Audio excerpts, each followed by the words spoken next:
Now we need fixed capital because of so many reasons. So one of the reason is what? The nature of business. While manufacturing, I need to have land, building, plant, machinery, all those things. When you are more of labor intensive, you don't need to actually think more about the fixed capital, but you are supposed to think more of working capital. So when you have more finance, what happens is your fixed capital will also increase.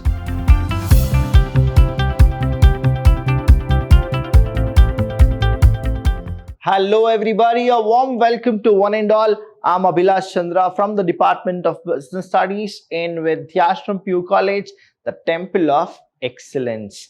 Welcome to the yet another session, that is session number 10. In this session, we're going to talk more about the fixed capital.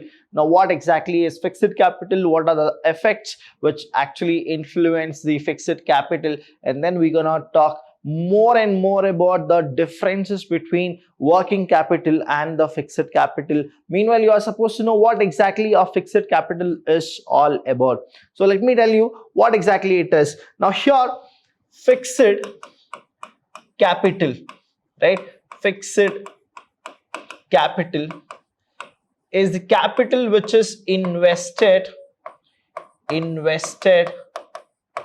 for fixed assets. Now if you know this, then it is all half done. What exactly it is? Fixed capital means it is the investment which you people make for the fixed assets. Whenever you buy, right? Whenever you buy any fixed assets, when I say fixed assets, now it is plant and machinery, right? You have land and building, right? So furnitures, fixtures, all of these are called fixed assets. When you have money to buy those fixed assets, we call that as fixed capital. So you are supposed to have a regular fixed capital for all the long-term assets which you actually buy, at least for once. Now try to understand this. A company moves with two of the biggest capital, that is, one is the fixed capital, another is the working capital. When you compare with fixed capital and working capital, what is the difference? Fixed capital, it is the investment for the fixed assets. Now working capital, it is what? For the current assets. Whenever you buy any current asset, we actually take the money from the working capital. See, money is money, but what you people do is you bifurcate it.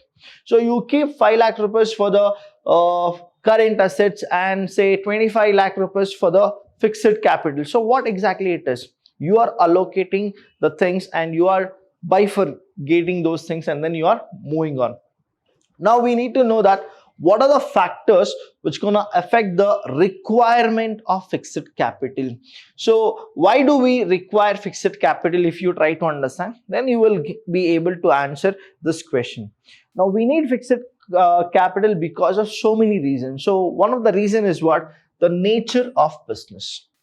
The nature of business will actually tell you that how much fixed capital you are supposed to have in your account. So when I say that, the financial planning and the financial decisions, whenever they take because of the nature of business. If the business is, say, which goes with services, how much the fixed capital should be. If the business is all about manufacturing, how much the fixed capital should be. Definitely what happens is when you start manufacturing something, the fixed assets which you want to buy will be more, but if you only render services, the fixed assets will be less. So on this basis, what happens is the nature of business also plays a very, very important role for the affecting the requirement of fixed capital. Secondly, we have a scale of operation. Certainly, if you start comparing a big company and a small company, and when you talk more about the sale and the operation of the company, of the two companies, what usually happens here is you will get to know the smaller company doesn't require so much fixed capital, whereas the big company, a gigantic company, needs more fixed capital. So again, it happens like nature is one of the reason. One more is scale of operation, how well they're operating those things, right? So that is what the next thing is. The next one is choice of techniques. Now when I say more of techniques, it's all about the technology which actually we are talking about. There are few companies who goes with labor, there are few companies who goes with more of machines. So try to understand this. It's all the company's techniques, how they actually want to go. Rolls-Royce is there, right? Even now Rolls-Royce are what? Handmade. When I talk more about it, technology is used, yes, but not to the extent of the other cars which are the premium cars. But if you compare Rolls-Royce and the other cars, what happens is the choice of technique also affects the requirement of fixed capital. Next one we have is technology upgradation. Now understand the word upgradation. Whenever you go with any upgradation, what happens is it's always what? Money is invested on the upgradation. So when you talk more about upgradation, what exactly the upgradation thing is all about, you need to look into it and then you are supposed to move forward. So these are the 4 which I have told you. Still we have 4 more, so I'll just talk more about these 4 more, then I'll go with one by one. We'll know what exactly these things are. Next is growth prospects. Now you need to understand that for any business, right, for any business there are 3 major objectives. One is the business need to survive. The one is what? The business need to survive. Second thing is when they survive, they need to grow. And then the last one is E, that is expansion. So here what happens is he need to survive, he need to grow, and he need to expand. Only then he can be in the market, right? He can be in the market. So here what happens is the growth prospect. When he is ready to grow and when he is ready to expand his business, certainly fixed capital requirement of what he was and what he want to be will definitely change, and that is what it will be affecting it. Next is diversification. We have seen n number of companies who have diversified their products, their manufacturing skills, their company itself. The thing is, they thought that they will make profit in certain areas and then they have landed to some other areas because profit margin is more, and then what has happened is there are so many people who have got success and there are so many people who have got failure. But this is what business is all about, right? It's all about uncertainty. We don't know what's gonna happen next, and here diversification is all about what? We can make profit is what the business entity feels that, and they have gone for diversification. I'll give you some example like Godrej. Now Godrej company was very famous for lock and key, but now you just imagine the diversification they have gone. They are into every field right now. If you go with food beverages, you go with any of the construction, real estate. Now the key and lock manufacturing company, because of diversification, where exactly they have gone. So try to understand, that is what the fixed capital will definitely get affected there. Next is financing alternatives. Financing alternatives. Now what exactly these alternatives are, I'll tell you more about the financing alternatives in this session. Then the last one is level of collaboration. Whenever you go with any kind of a collaboration, the collaboration will also actually affect the requirement of fixed capital. So here fixed capital plays a very important role. So a quick recall what exactly a fixed capital is. Whenever you want to invest in a fixed assets, we require fixed capital, and that is what the fixed capital plays. That is whenever we want to buy the fixed assets, the fixed capital is there, and that is the investment. So we'll go with one by one. The first one is nature of business. So try to understand here. Nature of business, size of business, what exactly the business does, right? That will definitely affect the fixed capital. Now supposingly if I am going only with a manufacturing concern, if I need to go with manufacturing concern and there is a friend of mine who goes with a business service sector, now try to understand. While manufacturing, I need to have land, building, plant, machinery, all those things, right? But he is rendering services. He just need a laptop and he can do it within in his house or the room where he stays. Now, what exactly it is? I need to invest more. So my fixed capital will be more. If you compare his will be very, very less. So that is what the nature of the thing is. So the type of business has the bearing upon the fixed capital requirement. For example, here I have given you a trading concern. Now, example, a trading concern. That is the stock market concern, a stock market broker, right? Needs lower investment in fixed asset compared with the manufacturing organization. See, a trader, what he does, a broker, what he does is he just need internet, laptop, and his comforts, whatever the small things are there, it is all enough, and he can start his own business. But when it comes to a manufacturing, I need to actually talk about, I need to go with warehousing, I need to go with transportation, I need to go with plant and machinery, my land and building, all those things. So what happens is nature of business will actually play a very, very important role. Next is, since it does not require to purchase plant and machinery, the trading concern doesn't require any kind of a purchase of land and machineries or plant and machineries, etc. So the second one here is scale of operation. Now understand, a larger organization operating at a higher scale needs a bigger plant. Yes, we all know that.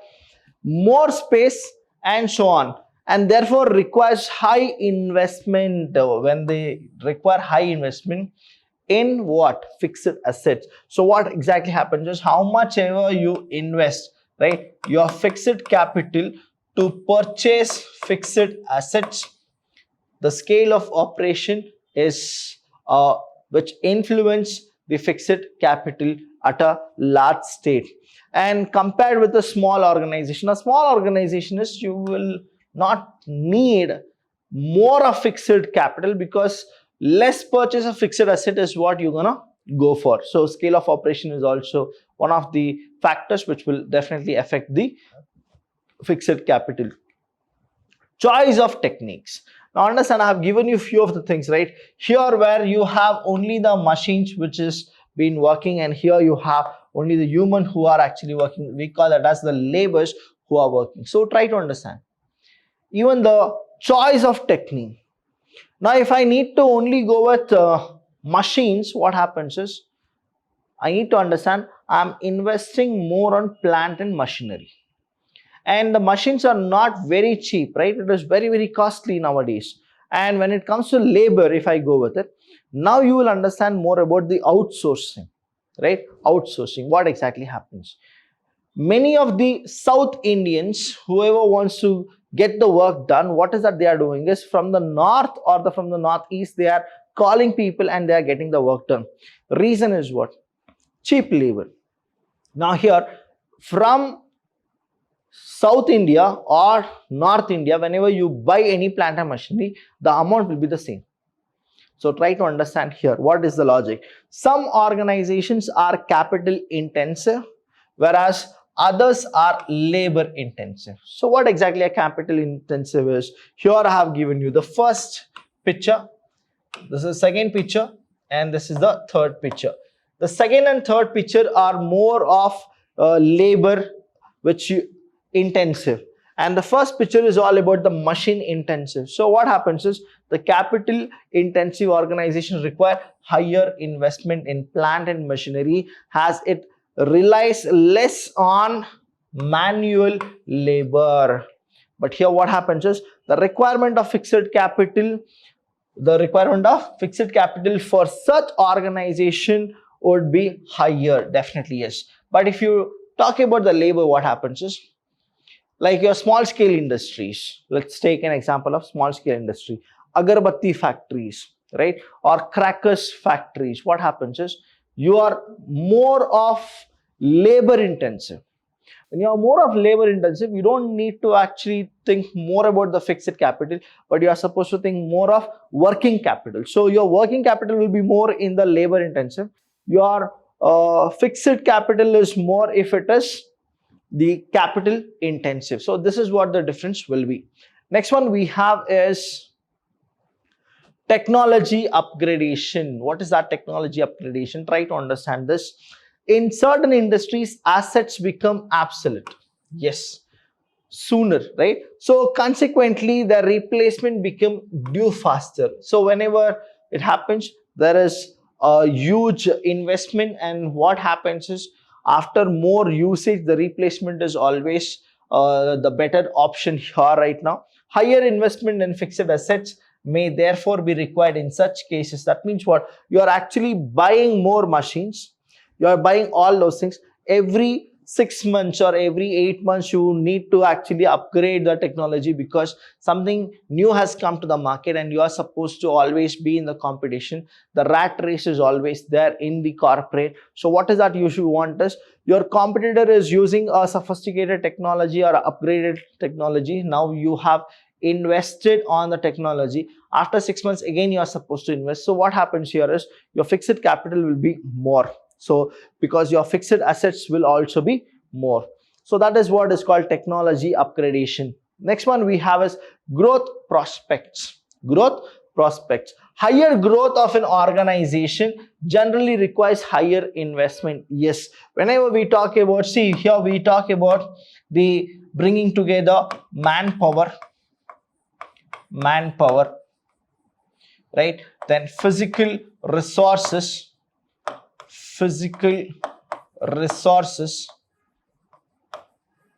and you need to have finance.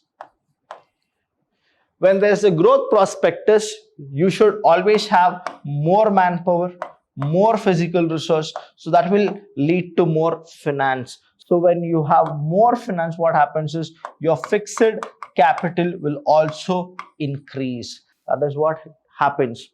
Even when such growth is expected, a business may choose to create higher capacity in order to meet the anticipated higher demand quicker. The reason is, when you are actually growing and your orders will also be more, your sales will also be more, you are supposed to have more manpower. Now what happens is you will have what? More fixed assets, and when you have more fixed assets, definitely it will affect the fixed capital at a large spectrum. So this is what will happen if you go with more of the growth and the expansion here. Next one we have is diversification. Now try to understand. I'll give you one example.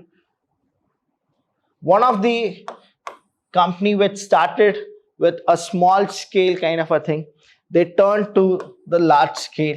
Later again, one more deviation, and then they are into the fourth one. So try to understand what exactly it is. I gave you an example earlier, that is the Godrej. They were the people who used to manufacture locks and keys. When they started to manufacture locks and keys, the fixed capital was not so huge. Later, they ventured to so many other industries, so many other portfolios, the way they started to grow. Now, what happens if you calculate the total fixed capital according to the each industries or each sector which they are there, then you will understand that from a small company to a gigantic company, what has happened is the course of fixed capital has increased day to day and yearly to yearly. So that is what happens. A firm may choose to diversify its operation for various reasons. With diversification, yes, fixed capital requirement is what increases. Textile companies diversifying and starting a cement manufacturing plant. I'll give you one more example. Nokia or Samsung. Now, Samsung is a company which started with noodles. See, now what is the diversification of Samsung? They are into real estate as well. Now, if you hear Samsung, you always think about electronic goods, right? That is what they handle with. If I tell you that Burj Khalifa, the window panels and the door panels were actually constructed by Samsung, then you'll be surprised. Now, totally diversification. So what here happens is the fixed capital is what? It will definitely increase.